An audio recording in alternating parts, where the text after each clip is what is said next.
Real quick before the video starts, I have a new channel based around green tech stories on 4chan, and I'll be uploading videos daily over there. If you're interested, I'll leave a link to the channel in the description. Hey everyone, welcome back. I'm Michael, and we're going to be getting right back into some more Reddit stories. If you enjoy the video, make sure to leave a like and subscribe. Now, without further ado, let's begin. This story was posted by a user named Educational Land in the relationship advice subreddit. The post is titled, "My partner told me he finds me unattractive since gaining weight. How do I communicate my feelings about my partner's insensitive comment? I am reaching out because I am struggling with something my partner said that really hurt my feelings. We have been together for 3 years now, and after having a baby, I have gained some weight. I used to weigh around 150 pounds, but now I am about 180 pounds. Recently, my partner told me that he finds me unattractive now because of my weight and that it affects his desire for intimacy. This comment hit me hard, especially considering that he has been around 250 pounds throughout our relationship, and I have never said anything negative about his body. I want to communicate how this makes me feel without coming off as combative, but I also want to ensure he understands that his words can be very hurtful. I think it is essential for both of us to express our feelings openly, especially about body image and health.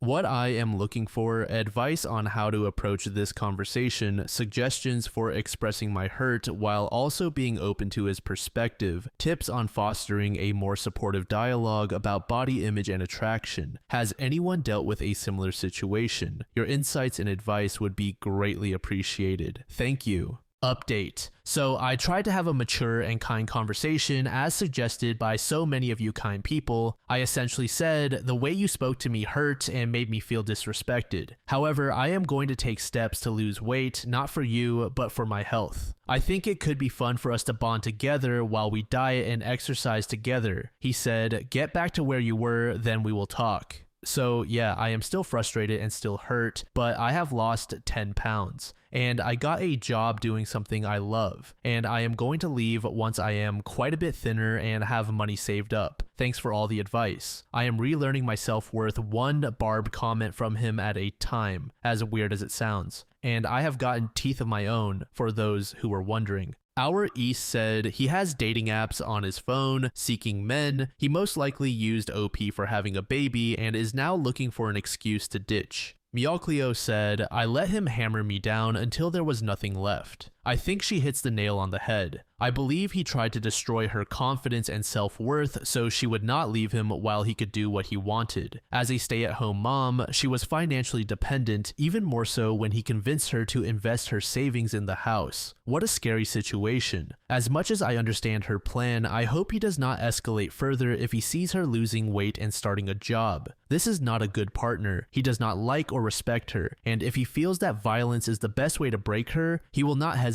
to do so." This next post was made in the AITA subreddit, and the post is titled, "I told an exchange student to not date my son and possibly ended my marriage. So I, a 40-year-old woman, have 2 kids, my daughter Liz and my son Toby. Honestly, Toby has become a perverted degenerate. Because Toby is his son, my husband, who is 54, tended to spoil Toby a lot and indulge his interests, which included inappropriate movies and my husband's stash of old magazines. My husband would say, 'He's a guy, let him be,' despite me telling him that Toby was growing into a problem. This was especially true regarding Asian women. We had an Asian cleaner, we are pretty well off, whom Toby would hit on until she smacked him across the face when he tried to lift her skirt. My husband wanted to press charges, but I threatened to divorce him if he did and said I would make sure everybody knew what a pervert Toby was. I made sure to give her a nice bonus before referring her to a friend, then hired an older man in her place.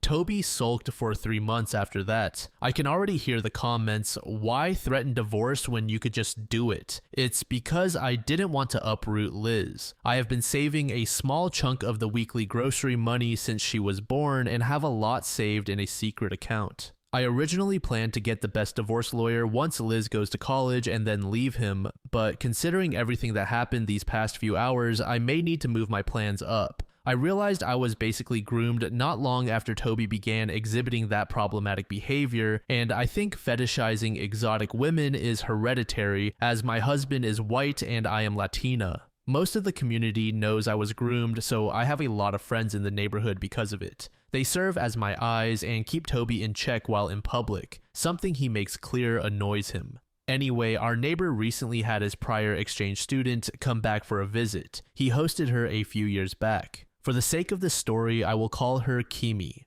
Kimi is incredibly bright and happy. She's always smiling and waving at people in the street. This would be all fine and dandy if she hadn't done so to Toby, who she caught coming back from hanging out with friends. She was on my neighbor's front porch having tea with my neighbor's wife when they caught each other's eyes. To be honest, Toby was smitten, but I didn't trust it. I noticed he and Kimi would talk for hours on the porch the following week. We even had her over for tea a few times during that week. Liz absolutely adores her, and the two would talk about fashion and the newest anime and Korean comics. Fast forward to 2 days ago, and we're having tea with Kimi, my neighbor's wife, and me. Kimi asked if she could possibly date Toby, and both the neighbor's wife and I froze up. I put down my cup and was blunt. I told her Toby was a lot like his father in that he doesn't see women as a gentleman should. I brought up the Asian cleaner and told her Toby might look at her the same way, even if he doesn't seem to now. I then explained that my husband was the same way, love bombing and cherishing me, and I realized too late the kind of man he was.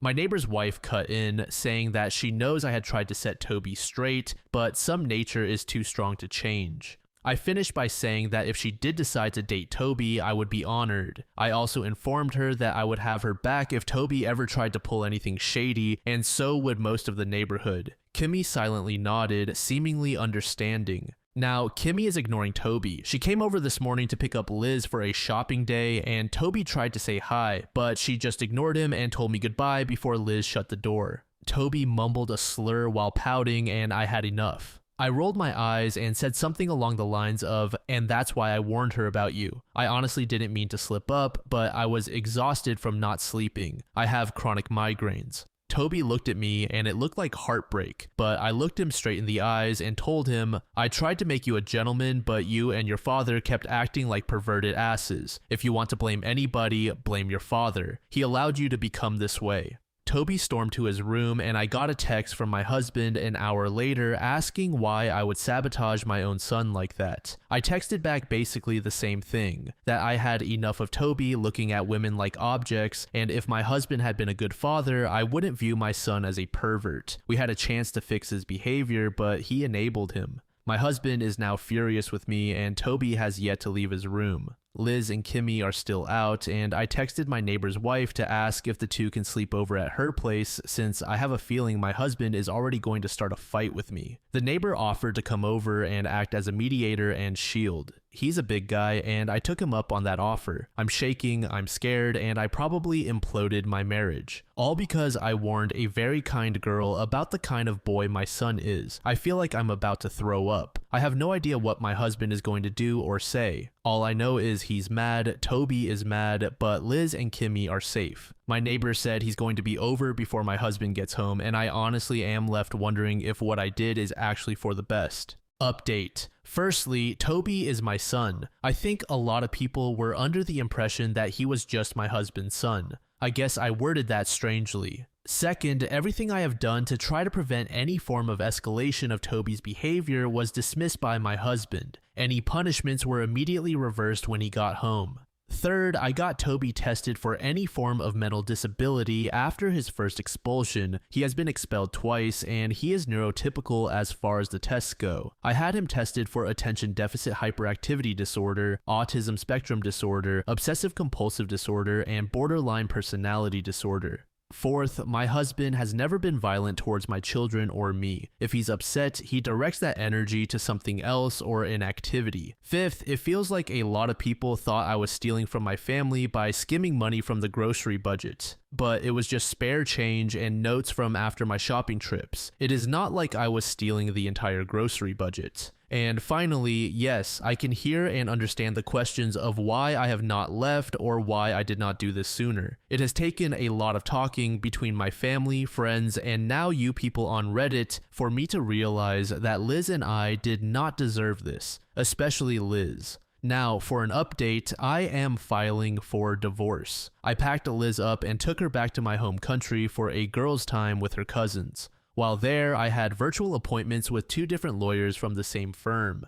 They are currently drafting the paperwork, but they also recommended I talk to local law enforcement about a possible protective order against Toby and my husband. Given their behavioral tendencies, I may consider it, and before everyone comes after me for abandoning Toby, this hurts me too. But at this point, I have to protect Liz. If I plan to have full custody of her, which the lawyer said is highly guaranteed if Toby continues to live with my husband, I need to separate myself from them. I am still in my home country, talking to my family about everything. Just as I confirmed before, Toby has not gone after any of his cousins. I asked since I needed any additional accounts for legal reasons. Right now I am okay, but honestly, I do not know if I will update again. I really want to put this entire situation to rest, so I may see you all again or I may not. But thank you all for the support, advice, and courage. Thank you so much for making it to the end of the video, and thank you also to partner of the channel, GamerSupps. Use code DLAM to support the channel and get 10% off of your purchase, link in the description. I'm sure many of you like me have a hankering for daily caffeine, so go check them out. Lately, I've been a big fan of Titty Milk and Acid Rain, but they've got dozens of other flavors for y'all to try out. Anyway, thanks again for reaching the end, and I hope you all have an amazing passage of the next 24 hours.